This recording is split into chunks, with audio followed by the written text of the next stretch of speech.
Holy Week, nag-iingay, nagkakaraoke? Ayan, mainit agad yung ulo mo, ma. Hindi mo pa nga alam kung ano yung kakantahin ko. Related naman to sa Holy Week. Church, pero church! Aray! Nakakatawa yun? Nakakatawa yun? Hindi ba yung counted? Ma! Bakit? Yung resort na malapit sa atin, nag-discount sila. Tara, mag-overnight tayo.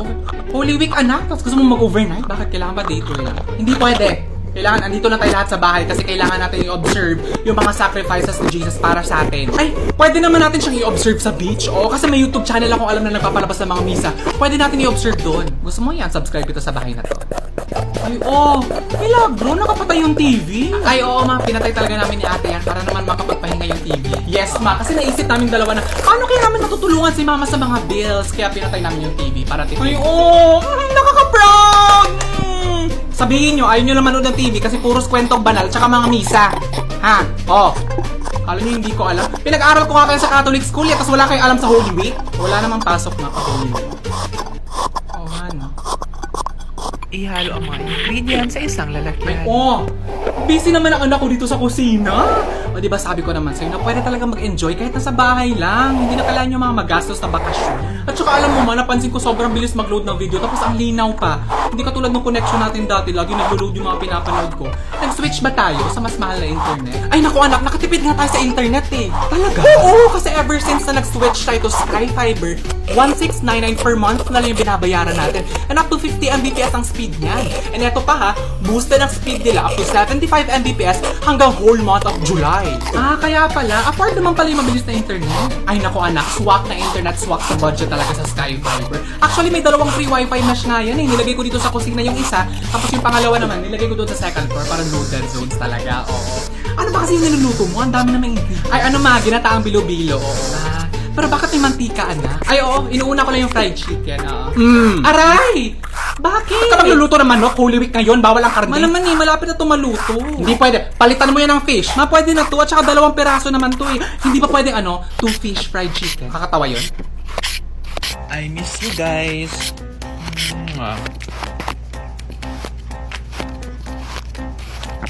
Hindi nag-freeze yun. Gumanon lang ako, tapos hindi ako gumalaw. Di ba? Hindi ako gumalaw. Kala nyo nag-freeze.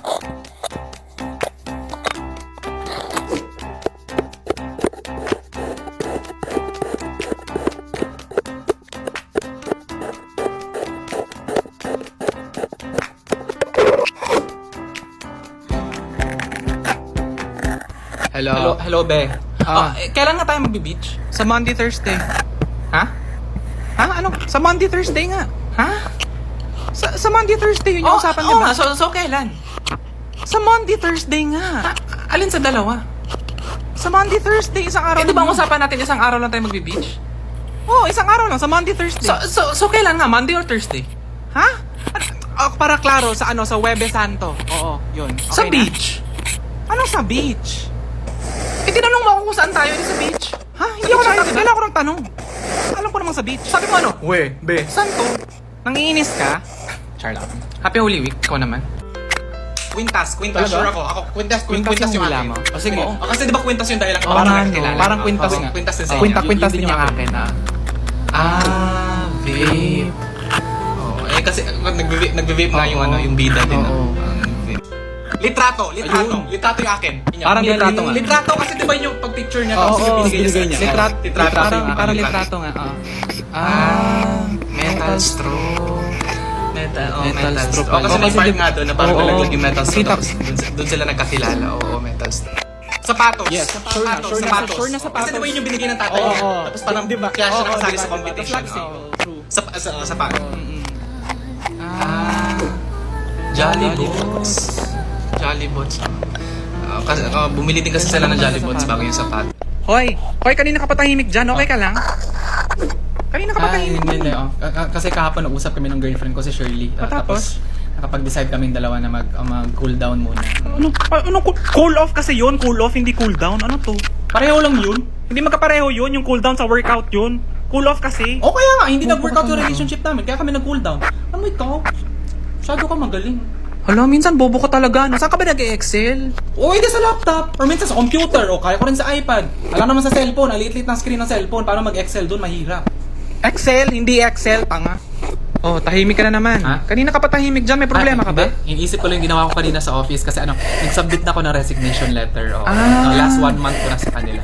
Okay lang yan, oh. As long as okay yung relationship mo with them, oh. Hindi kayo mag-away or Ay, something. hindi. Okay naman kami ng mga workmates ko, okay rin kami ng boss ko. At saka may kasabihan na tayo, di ba, na don't burn the bridge when we get there. Ha? No, don't burn the bridge when we get there. Gawa-gawa ka na naman. Di, tama yun. Yun yung gusto ko sabihin talaga. Pinaghalo mo lang yung dalawang expressions. Ano kasi yung don't burn any bridges at saka let's cross the bridge when we get there. Dalawang expressions yun. Ayun nga, oh. Don't burn the bridge, oh. Wala kang ganun. Ba't ka gagawa-gawa ng expression? Wala Kailan ba kang ako magre-resign? Next month. Oh. Di pa nangyayari. Next month pa. So when we get there, don't burn the bridge when we get... Diba? Kung masyado ka matalino, pinapangunahan mo ako. Don't burn the bridge when we get there. Kasi hindi pa nangyayari. Oh. Tanga ka rin eh. Ako pa ngayon.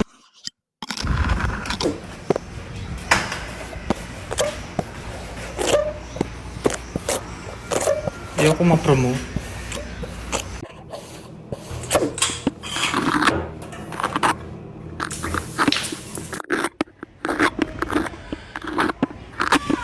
Sorry.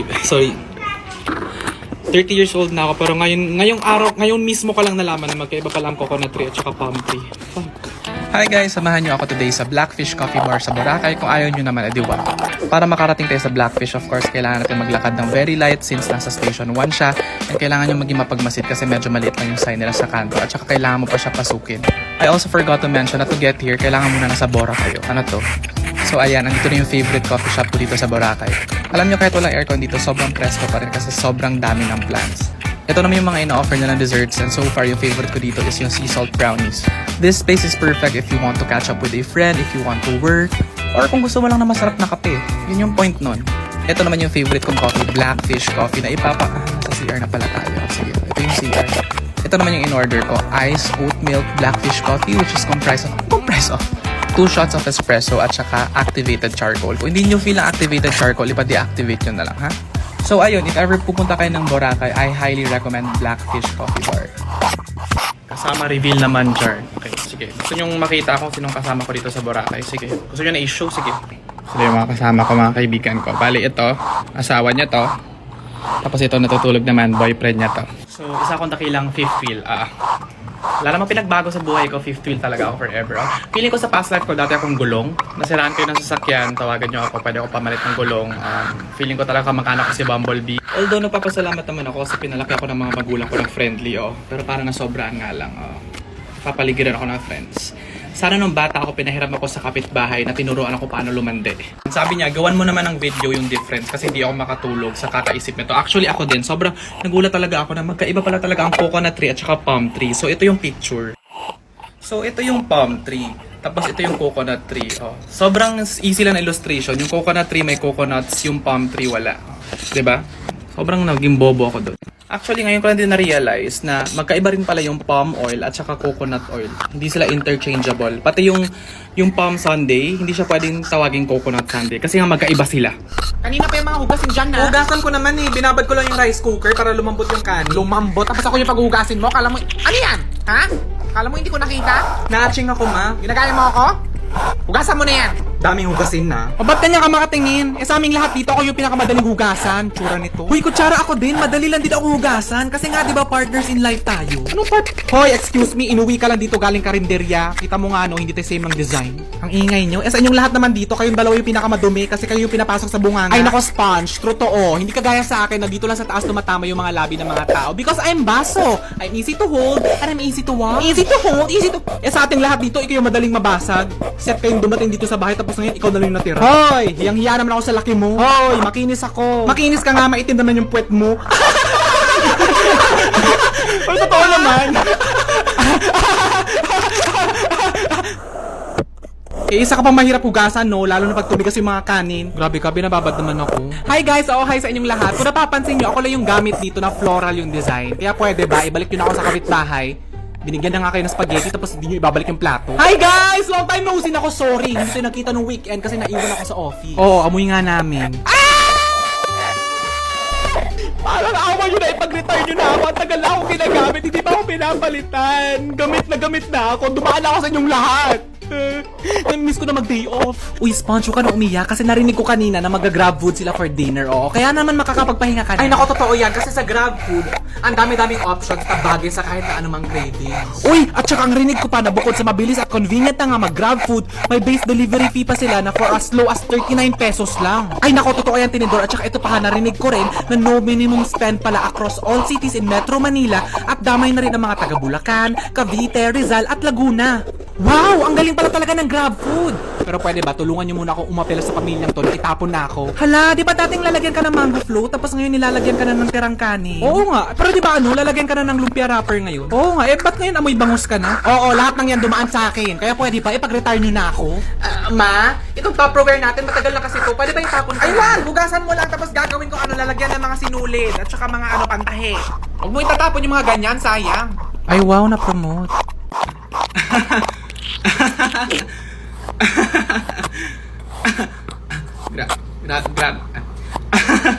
Grabe, no?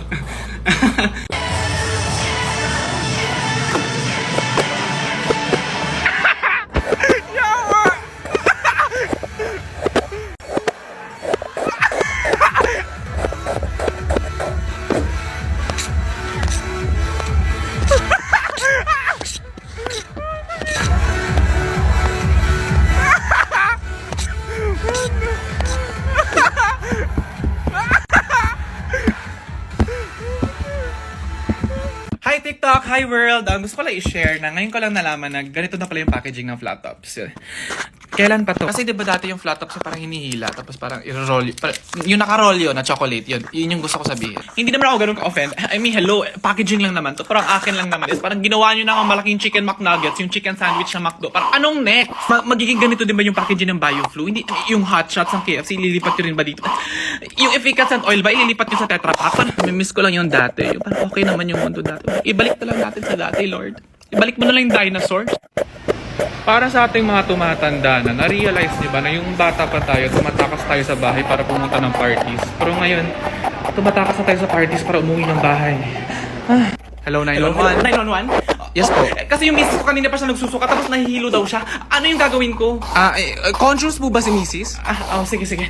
Honey, parang tumaba ka. Ha? Yung taba mo dito sa may kilikili o lumalabas siya. O lumulugo. Dito sa gilid? Tapos yung buhok mo parang ang pangit. Ang dry. Ang dry ng buhok mo. Kakapariban ko pa lang last week talaga? Gusto mo picturean kita? Uy, ano ka ba? Wag mo ko picturean. Ayan, naku-conscious na siya. Anong gagawin ko next? Go we skip to the good part. Wow! Gusto ko na maingay. Uy, Marie, ang aga mo naman. Malayo pa kasi yung bahay ko. Ikaw, ba't ngayon ka lang? Di ba shift mo na, late ka na. Malapit lang kasi yung bahay. Oo. Ganun ba yun? Uy, matagal ka pa ba? Tara, mag-lunch na tayo. Sige, mauna na kayo. May tinatapos lang ako. Ayan, masyado ka kasing pabibo. Dapat hindi mo masyadong ginagalingan sa work para hindi madagdagan yung trabaho mo. Ano ba yun? Oo. Kita mo ako, never naman ako na-promote pero at least hindi ako pagod. Hindi haggard. Happy Monday, Janine! Sorry. Monday, Janine. Ay, may chika ako sa'yo. Ano yan, Justin Bieber? Gagano Justin Bieber?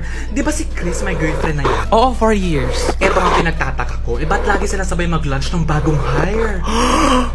Stoy, tara, kain tayo. Sige, mauna na kayo. Oo. Hindi ka kakain? Hindi ka gutom? Hindi, mas gusto ko lang matulog kaysa kumain. Sige. Sige. Happy lunch. Nap lang ako. Sige na, bilisan na natin kasi marapit na magsarado tong parking lot. Sige na, galingan natin kasi sayang yung price. Pizza din yun at saka GC sa grocery. Basta dali lang, magre-rexo na lang ako. Kuya, ang bango naman yan. Ayan! Wow! Ganon! Wow! Hindi, dapat dito. Wow! Hindi, dapat hataw talaga. Wow! Okay, Alam mo, confident siya maghataw sa galaw after mag-rexona. Wow! Ma'am Elsa, hindi ganun. Wow! Ganun, Ma'am Elsa. My dear, baka naman pwede mas madaling steps kasi alam ko naman na may edad na ako. Sige, ikaw na lang bahala sa party popper sa huli, Ma'am Elsa. Pero pwede ba? Huwag mo na kami tawaging dear. Dear ka ng dear sa office eh. Hindi ka naman si Ma'am Charo.